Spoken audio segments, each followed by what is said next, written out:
আজ যে তুই যাবি কই আজ যে নতুন তুই আর কেউ না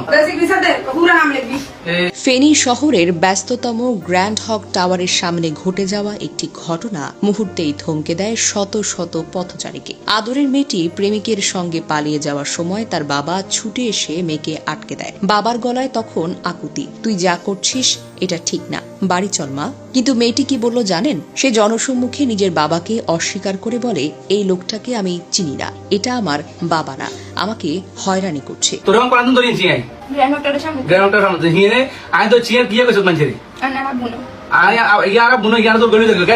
এ কথা শোনার পর রাস্তার পাশে দাঁড়িয়ে থাকা শত মানুষের সামনে একজন বাবা আজ মরে গেলেন জীবিত অবস্থায়। কোনো মতে জনতার ভিড় থেকে নিজেকে সামনে নিয়ে বাসায় ফিরে যান সেই পিতা, কিন্তু হৃদয়ে রক্তক্ষরণ থামেনি। তিনি বুঝে যান যাকে নিজের জীবন দিয়ে আগলে রেখেছেন সেই আজ তার ব্যক্তিত্ব অস্বীকার করছে। এই পরিণতিতে সেই বাবা আর বাবা হয়ে থাকতেই চাননি। তিনি একটি স্ট্যাম্প পেপার নেন, মেয়েকে দিয়ে লিখিয়ে দেন, চিরদিনের জন্য সম্পর্ক ছেদ্য।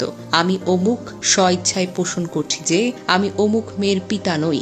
এই মেয়ে আমার কোনো সম্পত্তির, আমার কোনো দায়িত্বের কিংবা সামাজিক সম্পর্কের অংশীদার নয়। সবশেষে বাবা উচ্চারণ করেন জীবনের সবচেয়ে হৃদয় বিদারক শব্দগুলো, আজ থেকে তুই আমার কেউ না। জন্ম দিয়েছিলাম ঠিকই, কিন্তু এত বড় বেঈমান আমি জন্ম দেইনি। আর মেয়েটির প্রতিক্রিয়া, ঠিক আছে, না কোনো কষ্ট, না কোনো অনুশোচনা, না কোনো কান্না, যেন কিছুই হয়নি। প্রেম করো, তাতে সমস্যা নেই, কিন্তু মা বাবার সম্মান পায়ের নিচে ফেলে কোনো প্রেমই আশীর্বাদ হতে পারে না। আর যদি এই মেয়েটি কেঁদেও ফিরে আসতে চায়, সে হয়তো আর ফিরে পাবে না সেই বাবার নির্ভেজাল ভালোবাসা। কারণ বিশ্বাস একবার ভাঙলে সম্পর্ক নয়, আত্মাটাও ভেঙে যায়। এক সময় ছিল যখন সন্তানরা বাবা মাকে মাথায় মুকুট মনে করত, কিন্তু আজ প্রেম, freedom R love is love এর নামে অনেক তরুণ তরুণী নিজেদের মা বাবার সম্মান, ভালোবাসা আর আত্মত্যাগকে থুতু দিয়ে চলছে।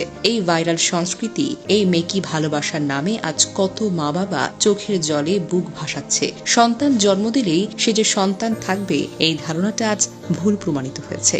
হাই প্রেম, সেই বাবা হয়তো নিজের জন্য নতুন জামা কিনে নিয়ে মেয়ের ফর্ম ফিলাপের টাকা জোগাড় করতে গিয়ে ঈদের দিনে নিজের পছন্দের খাবার না খেয়ে মেয়েকে খাইয়ে দিয়েছে। রাতে ঘুম না করে পরীক্ষার আগের রাতে আলোর পাশে বসেছিল। কোনোদিন অভিযোগ করেনি। আজ সেই বাবা জনসম্মুখে হয়রানির শিকার হয়ে গেল।